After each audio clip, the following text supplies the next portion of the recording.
plan B.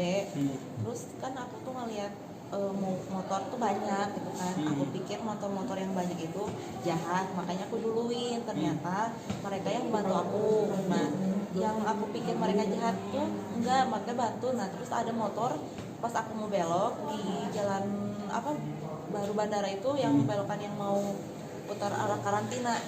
Nah, dihadang lah di situ tuh sama motor satu, motornya tuh kalau nggak salah pakai Jupiter MX. Itu 2 orang pakai celana pendek segini.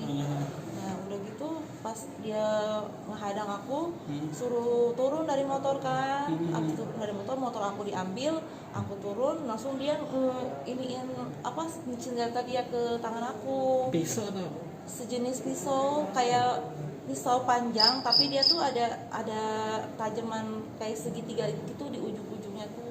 2 orang tuh, yang satu kalau nggak salah pakai jaket coklat sama kotak-kotak, dalamnya kaos putih, yang satunya navy.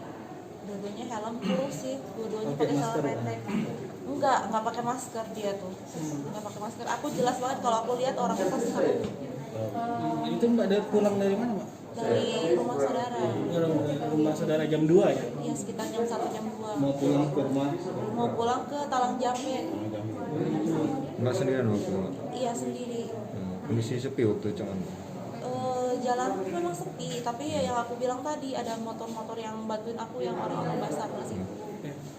Mbak, jadi apa namanya yang hilang motor Mbak?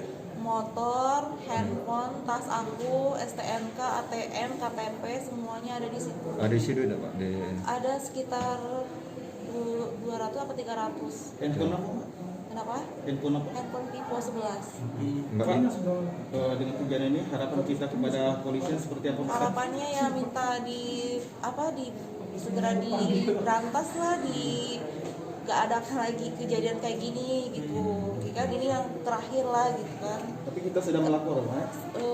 Tadi sih ada bapak polisi kesini. Mbak, kita mau dioperasi ya? Iya, mau dioperasi. Apa yang rusak? Ini tuh tembus ya, jadi ada saraf-saraf yang kena lah. Mungkin ada kalau berapa jahitan?